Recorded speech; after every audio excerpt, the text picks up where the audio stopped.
All right, ladies and gentlemen, thank you for watching tonight. Blair's all excited because he can hear the countdown from my earpiece. But yes, we are back here for the Inside Track for part 2 of this special edition as we get ready to kick off the racing season for 2014. And we are talking about food. We all love food. We all like to have food, and we're going to talk about food at Red River Coop Speedway. It was a hot topic at last year's Inside Track, and it's probably going to be a hot topic here again this year. Now, the guy that's responsible for talking about all this, of course, is Blair Bodley. And Blair, you know what the comment was from most drivers. Too expensive to buy food at Red River Coop Speedway. Is that going to change at all for 2014? It was one of the issues, or one of the items that we've identified as an issue and something that we want to try and improve. And I don't think it was so much. I don't think it was so much I know we raised the prices in the food. We're going to adjust some of those this year, but I think probably some of the things that probably irritated people more than anything else was the quality of the food, and B, the lateness of the pit concession being open. And it doesn't take very much to upset the apple cart, and we probably did everything that to upset that apple cart. So we've identified that issue.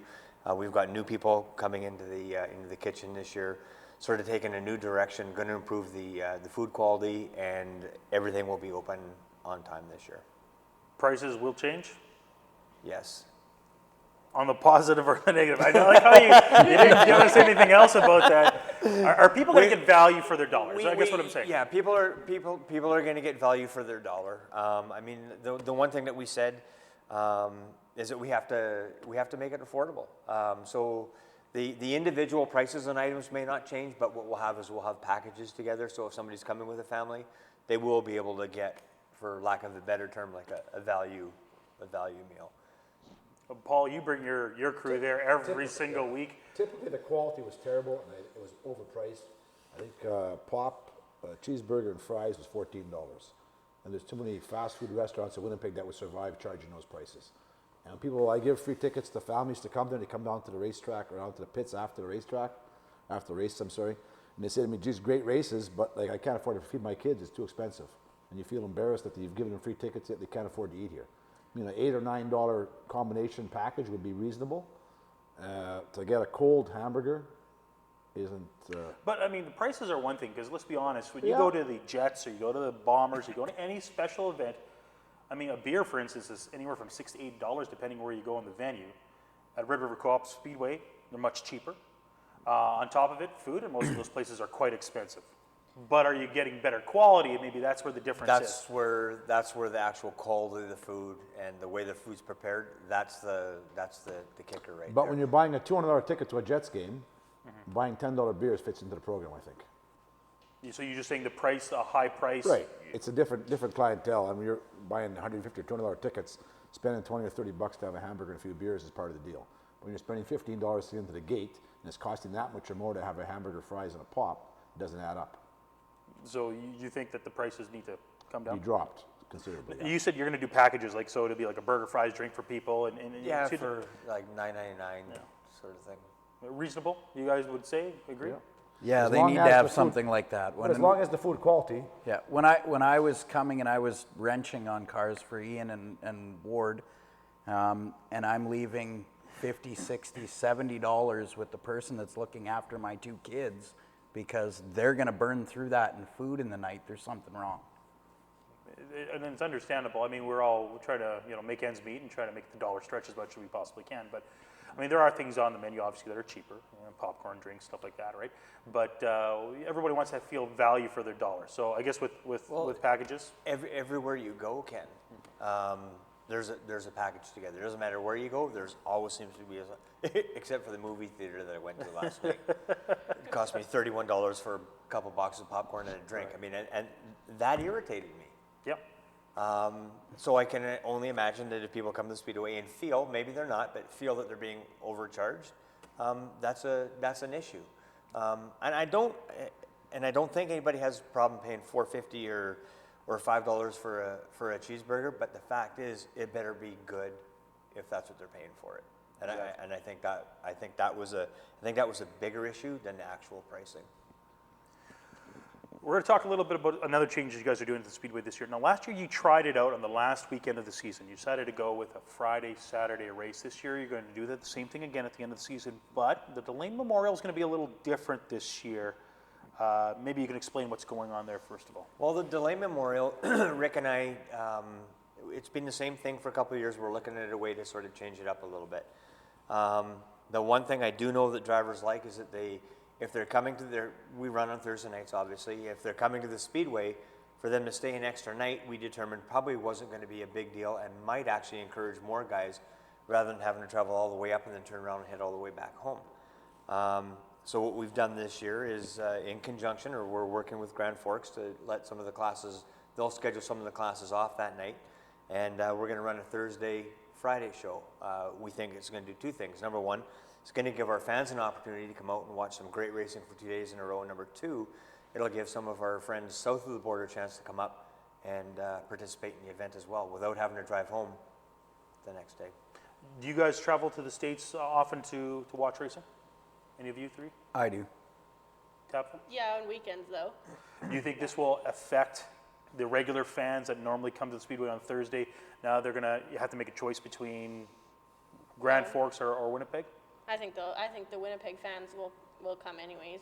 Yeah. I don't think that the fans that were going to go to Grand Forks. I think that the Winnipeg fan base. I think it's the Winnipeg drivers that travel to go watch in Grand Forks. It's not the. I don't think that it's a lot of the fans, but The big draw at Grand Forks would be sprint cars on Friday night. Yeah. So those fans don't come to Winnipeg anyway. There will only be a few Manitoba drivers that are going to make the Yeah, trip the down. handful of fans that there are, that I don't think that'll change much. So is this going to be a good move for the Speedway for 2014? We're hoping it is. We wouldn't be doing it if we didn't think it was. But it's I'll be honest with you. I mean,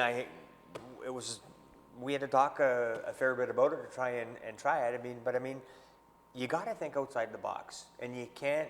In my way of thinking, you can't just keep doing things the same way all the time. Sometimes you got to go outside the box. You know what? Sometimes you're going to get it right. Sometimes you're going to get it wrong. I think this one. I think we're gonna be onto something here. Do you think we're going to see a lot of people? Hopefully I'd hope so. Hopefully see a lot of cars. There's no real close Friday night racing for A-Mod, so it shouldn't really affect the car count going Right. somewhere else. No. And Grand Forks doesn't run A-Mod, so hopefully you'll see 35 A-Mods, quality A-Mods for that show. But B mods? We should see. We should. 25, We're working with Grand Forks. I think you'll see 35 to 40 A mods, and I think you can see 25 to 30 B mods. Because last year when you did the B mod and the increased Right. the increased dollars for the drivers, we saw 25 B mods, and that was pretty impressive to see up in Winnipeg. I think that might be a little optimistic, those numbers, if we continue on the same inconsistent path, that being the Track conditions. make or break. But we're not going to be doing that. We're done with the inconsistent path, and we're on the consistent path now. and if they manage to get that dialed in, like Who's he's they? professing, They the track, Blair. Yeah. It's not all you, right? I'm going to take responsibility for it. So they You are? They is me. They I'm taking can be you. responsibility for it. That Yep. that We having one guy in charge will help. we will have it dialed in. And if they do, the drivers up here will sell it to the other drivers to come up, the ones that that's- travel. You're I truly 100%. believe that Blair figures this is a make or break year. Last year was a bit of a disaster track-wise, spectator-wise, and this year things have to turn around. I think Blair is fully aware of that. Yep. And I think we've got all the things in place this year. We've identified the problems, and I believe we've addressed them correctly. And Things are going to turn around. oh, they will. Yeah. They will. And I think it's been a good move. I mean, when I looked at the year-end one, that was on the Friday and the Saturday, there was good attendance, there was a lot of cars, and everybody had a great time. And it was cold. And it was still cold in September, yes. So the fact that it was cold and we had those numbers really speaks volumes about what's going on. It was a great way to end the race season because it sort of leads us into this season. Let's talk a little bit about World of Outlaws. In the last 2 years, you brought the World of Outlaws up here. This year, they're not coming up. What was the idea behind that? The idea behind it was, and every year like I said, every year we sit down, we evaluate it. It's a huge, huge risk to pay those guys. It's a $50,000 US payout to bring those guys to. No matter what. No matter what. So it is a little risky. We're looking at doing some other things. And it was just, it was one of those things where we thought, you know what, maybe we'll just take this year off, sort of see what the reaction is, and it's quite possible we could have them back again next year. Me personally, I really liked them, but it was really hard to outweigh that risk that you carry and putting on a Yeah, show part of of the that stigma caliber. there, Blair, is that some of the drivers in some of the classes figure that you're spending all that money in that class and they're taking them out of the picture. So maybe getting that stigma out of the way this year wouldn't be the worst thing to happen. It's not, and you know, you have to sit down and you have to think, what does a show like that bring to your racetrack? You know, it is certainly prestigious to have an event like that, but and for me, the whole goal is you want to try and introduce new people. No matter what you do, you want to try and introduce new people to the racetrack all the time. I think the Outlaws did that. But is it worth the risk that you have to take? And we just thought, you know what, this year we're just gonna pass on it. And Did you have a lot more people for those two? I think the first year you guys had a lot of people, if I remember correctly, but the second year... first year we had a lot of people. The second year, the racing was much better. We still had a strong crowd. Would have liked to seen better numbers, but we did a couple things a little differently. It's a matter of trying to, because we're not used to running shows like that all the time, and it was just a matter of trying to fine tune things a little bit. So we'll just take this year off and see what happens. Now, when we were talking in the break, we were all talking about, you know, things we could do to increase racing, get more fans in the seats, and Paul brought up something that's not new to racing: jam the stands. And I think we could all pretty much agree it's a great idea, but there's some issues with it. Obviously, having a jam the stands kind of session, and for people at home that don't know much about it, it's basically, well, maybe you could explain it better. Well, what happens in the States is that they have programs. I think it runs at 6 or 7 different tracks down south. But down there, what's different is that what they do is that they let everybody in for free, but the ethanol growers subsidize it. We don't have that. We don't have that type of program here, so it's not fair to compare the two. Is it a good idea, you know, once early in the season to let everybody in? There's 2 sides to that. Well, there's 3 sides to that story, sort of. You know, is yours mine and what's gonna happen? Is it something I'd like to try? Yeah, I'd like to try it. How do we get that going? Do we need just a major sponsor? That'd be the goal? Having a major sponsor for that event, something similar to what the ethanol growers are doing with the tracks down there, that would certainly help. That would certainly help the program. It would definitely bring new people to the Red River Cup Speedway, wouldn't it? It would, and I mean, and that's my whole goal, is just to try, because I know once you come to that racetrack once, I know you may not come back every week. I know you'll come back a couple times in a season, and you have to get outside, because as Paul had alluded to earlier, there's a lot of people who don't even know the racetrack is there. So the more people we can put in that place at least one time, the better off our long-term success is going to be. I don't think you need a major sponsor. I think you just do it. I think that the payoff in the long run will be better than any sponsor that you're going to get. They're going to spend in the concessions. They're going to spend on beer. They're going to spend the same amount you'd get from the sponsor for being there. So I think you just do it, and then you take the benefits for later on in the season, and they'll just keep coming back, and it'll pay off. Like, I think you just do it. Paul? My feeling is $20 a car, and you jam the car with people in it. So you'd get 3 times the amount of spectators that night, and the 1/3 that were going to come are still going to come, but the other 2/3 are going to come free. Hope those 2/3 buy enough to make it worthwhile. So you're not really out as far as gross revenue for that night. What you're going to gain is more beer and good hamburger sales that Blair's promising us. All right. Rene, your thoughts? No, more the same, like Paul said. I don't see a bad side to programs like that. You get as many people that would not normally come by getting them in the door for free, and if you convert 10% of them, you're ahead. Yeah. And the thing is, we're always trying to find new ways to bring people to the Red River Cup Speedway, because we want to see the sport grow. We want to see 20 cars in every class. We want to see the stands packed, because it's a better show for the drivers, right? You guys want to go out there. You don't want to be racing for 100 people in the stands. You want to see the crowd. Well, it's easier to get sponsors when you got people coming to watch. Right. Then they own businesses and you get sponsorship. But if there's nobody watching the program, no one wants to sponsor the cars. And a lot of the cars that are out there rely heavily on sponsorship. Right. Just a question. Do you know, does Grand Forks do anything? The bus deal. But they don't have a That's free. that high No, school night? No, that high school night where they subsidize the ticket sales, let the kids decorate the buses, and then the late model drivers drive the buses, whatever it is. Yeah. Their stands are full that night, but I don't think during the rest of the season they do anything else any differently. But Grand Forks is a racing town. They're set up for late model and sprint car racing, and they get, I would say, a minimum of 3,000 people a night. When they're specials, they get 5,000 or 6,000 people. Yeah. They're in a different deal. Yeah, they are. Well, guys, we just got one or two more things just to talk about here really quickly. But really quickly, when we talk about racing for the 2014 season, are we going to see anything different on the track? Do you think we're going to see new drivers in certain classes come ahead? Anything big? Well, I'm hoping to put some trophies on my truck this year. I'm tired of losing to that damn 2 truck. Paul? Well, I think we're going to see some new guys in the late model class. George Balkin, he bought his brother's late model. Mike Martin bought one at the end of last year. I wouldn't be surprised to see Kevin Penner at some point towards the end of the year come out in the late model.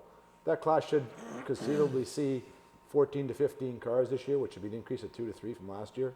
I think the B mods, now that they're racing on Thursdays, we're really kind of lagging on Mondays with 10 or 12 cars. We should see 18 to 20 B mods on a Thursday, and it should be the biggest car count on a regular basis. I think the mini sprint guys are going to come back a little bit stronger this year. They're happy to be on a Thursday. There's talk of 18 to 20 of those guys also. So the whole attitude has changed. I think it's going to be better this year because it's a Thursday program. Yeah, I think moving all of those cars from Monday to Thursday will be better. I know when I raced 4 cylinders, I started racing on Thursdays, and it was fun for me to race for the big crowds and for with all the bigger guys, and I think that will draw more 4-cylinder people and get them started more because it's more fun to race on Thursdays. Mondays there's not many people to race for. It's on an inconvenient night of the week when you have the rest. It's right after the weekend. It's part of your programming. Yeah, it's just not. Thursday is just a better night. I think that it'll be better for everybody. Blair, anything you think we're going to see different on the track? No, I think we're going to see. I think we're going to see car counts hopefully start to climb again. I mean, adding that extra class on Thursday is just going to add to, that atmosphere in the pit. Yeah. Like last year with 4 classes, I mean, it was just, Yeah. it just lacked that excitement in there. And I think that having that extra class on Thursday, starting the program earlier, finishing it earlier, I think is just going to do nothing but good things for us. You're mentioning starting earlier and finishing earlier. There was talk about hot laps, not hot lapping anymore. I've heard that that's now back off. We are gonna the track packing we're gonna do ourselves, but we are gonna hot lap. Running an abbreviated hot lap split. Yeah. Yeah. Yeah. We just determined that it really wasn't going to be a huge time saving. Cars have to go across the transponder line at least once anyways. So you might as well just incorporate that into hot laps, even if it's 3 laps, guys just get out. Well, explain also your intermission is going to be a timed intermission this year. And the media cars are actually going to run a race during the race schedule. They're going to rotate in the schedule. So intermission will be a pure intermission. Oh, wow. So that'll be a big change. Well, and that's, we've got like I said, we've got a lot of changes. We've only touched on a couple of them here, but that is our media car program is going to be incorporated into the race program. So it'll be scheduled on time after a certain race, and then our intermission will be a true intermission. Me and Blair talked about at the front of the gate, possibly having 1 car per week as a featured car parked down at the gate when you walk through from 6 to 6:30. The kids can take a look at it and get hero cards, and the car can be started up in front of the kids, driven up the hill and onto the track to try to get a little bit of excitement before the races too. Just some things to kind of get the ball rolling. Just to try and, the biggest thing is that which is part of it, we're hoping, Tabitha can help us out too, is that maybe there's a bit of a disconnect between the fans and the drivers. So our goal is to try and bridge that gap. So with what Tabitha can do, walking into the stands and maybe the pit area and keeping everybody informed and up to speed on what's going on in the pit area. And like Paul said, having a car at the front gate with a driver there signing autographs for kids, it just brings everybody that much closer. And it's not, it's just more of a feel-good feel. And it's good for the drivers and their sponsors as well, so. Actually, you mentioned that disconnect between the fans and the drivers. Paul also alluded to how much sponsor-driven some of our race programs are more than others. Other people just are writing down their taxable income, and some of us are trying to get by and be successful and race with the guys like Ward Emery and Paul Veert who have the fiscal resources to run whatever they need. When it comes down to it, it's the fans that make it possible for us smaller guys to get the drivers. And the fans don't understand, when you walk into a place of business that has the name on somebody's car, you need to tell them. You need to open your mouth. You need to say that that's why you're in their place of business, because that makes it easier when we walk in with these proposals to talk to managers about how to spend their money. They can go, oh, yeah, you know what? Somebody just came in and said that they were here because they saw their name on the car. Maybe I will spend that money again this year. And that the fans don't realize that that's what we need, the smaller guy, in order to help our drive our programs so that we can race with the guys with the dollars. Sponsorship is key for a lot of racers, almost all, right? Need some sort of sponsorship to help them go. So, yeah, I guess you need to have some sort of connection with the drivers and the fans, whatever shape and form. And especially when you're racing till 10 o'clock at night and you have families, they have to go home at the end of the night. They can't make it down to the pit. So possibly that car in the front at the beginning of the night will be a huge advantage. Because, I mean, if you can't get to the pit area after, if you get there early, that you're going to have a chance to see at least a car and a driver. Right. One other thing that I think the Speedway, and we could talk about this, I'm sure, in an entire episode, but when it comes to media, we're very limited. We don't get the time that the Jets and the Bombers get in the mainstream media. Speedway is a little bit lower because race car driving maybe not as popular as hockey or football here in Manitoba. So how do we get them more involved into covering the sport and giving us more attention? The one thing I know for sure, and I think I'm going to echo what these guys are thinking too. The biggest thing that we can do in the media side right now is exactly what you're doing right now. You have given sort of the Speedway like just such a huge window. That because the papers in town, I mean, we're way down the list. But what you're doing here, just by this little broadcast now, the MTS TV thing, I mean, that's huge for us. And I don't know if a lot of the racers understand just exactly what you're doing for our sport right now, how huge that is. And we've got something going on here at our racetrack that nobody else has going. I guarantee you that. I mean, I've watched some of the other online shows that are produced. I can't say there's some really good ones on right now, but I've watched a lot of them, and they're like the hockey games. You put a camera at the start-finish line, and one camera follows everybody. How many cameras do you have out there? Oh, we're running with anywhere from 3 to 4. 3 to 4 cameras, and they're not handy. They're not. We're dealing with larger format cameras. You've got first-rate equipment. You show up with the trailer on site. It's absolutely mind-blowing to see what we're doing at our racetrack here. And I think what we're going to do here is I think we're probably going to blaze a new trails, and other racetracks are probably going to sit back and take a look at what we're doing. So on the media side, you're doing more for us, I think, than anybody else's, and hopefully what you're doing will spill off and create some awareness, and maybe some of the other people. I think if any driver stops and takes 5 or 10 minutes and watches the race the next day, what happened, that he can learn like volumes of how his car handled, what other guys are driving, or he's driving, and guys don't really fully appreciate that and take advantage of that, and bring it up to different people. That's good to watch, and not only watch themselves, but let their sponsors know and stuff like that. It multiplies. Yeah, I watched to learn, and it prevented something. I was dead set convinced that Tavia hit me coming to green. Dead set, she had hit me coming to green.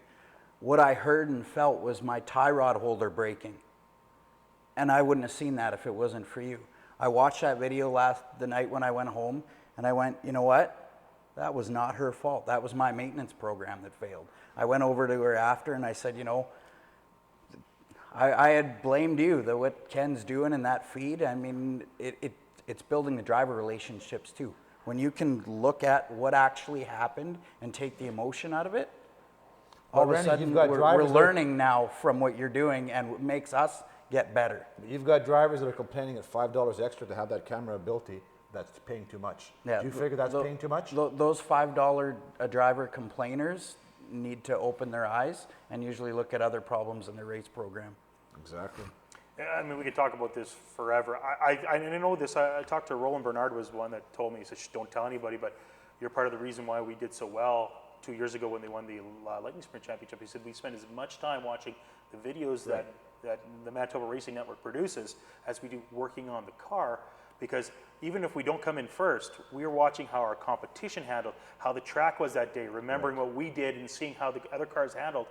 You get a feel for what's going on. It elevates your program. It does, and you know, it's been a real benefit, I think, to a lot of drivers. I've had a lot of great compliments, and I appreciate the compliments from you guys.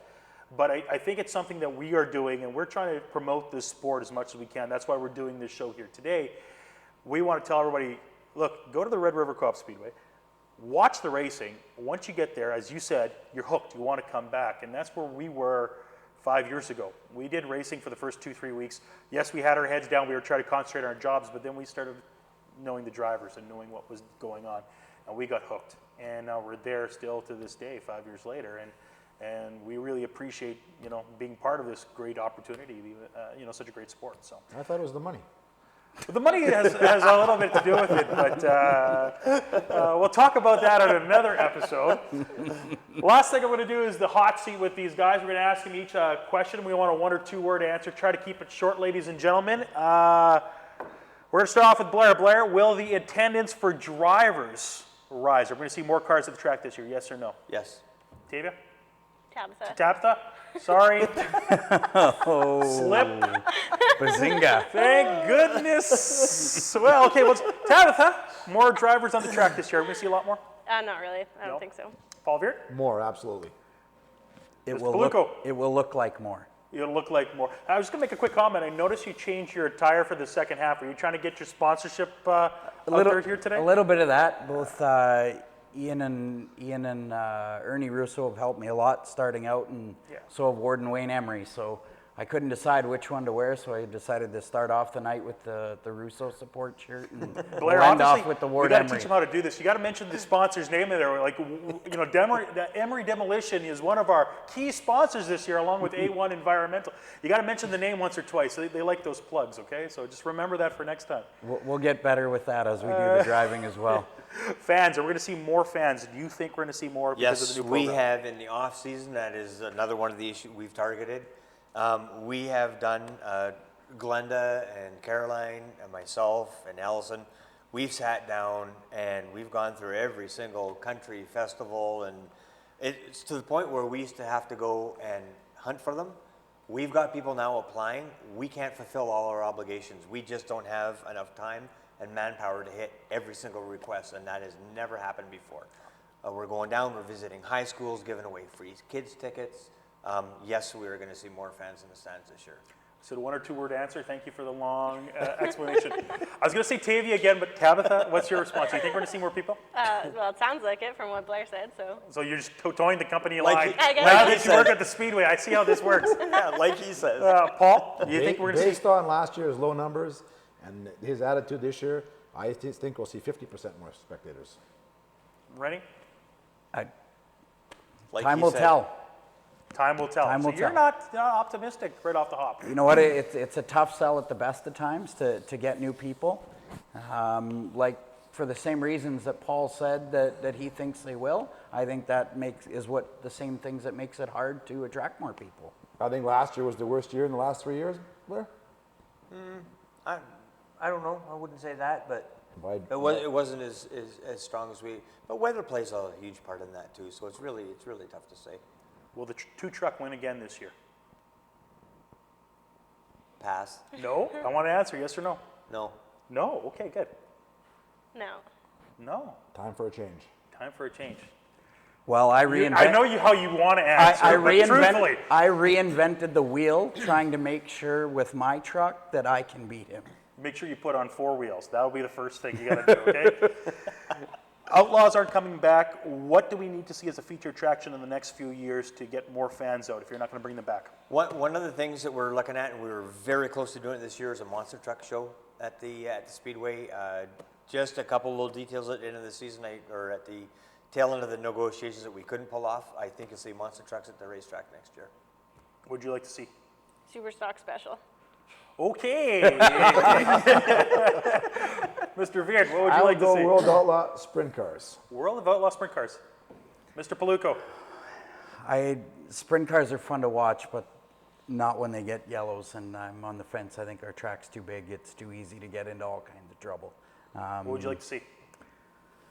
I'd like to see what we had in the past, where Kenny Wallace came up, and That got old. and Ken Schrader. Well, no, but when you see our guys running with somebody that's a race driver as a profession, I think there's a large number of Winnipeg guys that go to Grand Forks every Friday to watch sprint cars. And if you had a big show here in Winnipeg, I think you'd jam the stands. you certainly would draw it, Yeah. for sure. Last question for you guys, and this one you can go a little longer, I know Blair will. What do we need to do to increase people's awareness of racing here at Red River Co-op Speedway, or in general in just in Manitoba? We have to do exactly what we'd be doing in the off season, is getting out to all the high schools and out to all these festivals and fairs and get out and put tickets in people's hands who have never been there before, because I am 100% confident once you come there once, you're coming back for sure. So I think what we're doing now in the off season is what we need to do that. I think there's a lot of work that has to go into it in the off season too. I think what Blair just said they've been doing is good. I think building relationships with the drivers, with the fans, with the media, just building relationships in general, because Winnipeg, it's a big city, but it's a small city, and everything travels by word of mouth. And I think if somebody hears something good about it, then they're going to want to come. Paul, what do you think we need to do? I think the drivers have to do their part. I think the Speedway should give the drivers 50 or so tickets a month, and those drivers should give those tickets to people. You snap your head off there? give the selective people that come to the track, and the drivers have to promote the people that are coming and give the tickets out. I don't think that would be a bad thing. The only thing I have to say about that is that I know you would give your tickets out to people that have never been there before. Yeah. I know a lot of drivers would give their tickets to people that are already paying to go there. That's the only problem with that That's what I mean. program. You got to bring the drivers the awareness that we got to bring new fans Yeah. to grow the sport. And if you explain to Right. someone with crayons what has to be done, I think it can work. I've tried crayons before and No? it doesn't Okay. work. That's because you got to stay inside the line sometimes. You can't always be outside the box, Blair. I knew you'd be a good guest tonight. I just knew it right off the hop. Rene, what do we have to do to make people more aware of racing in Manitoba? I think all of what they've said, and the biggest thing being, as Tabitha mentioned, not Tavia, the key is the disconnect between the drivers and the fans.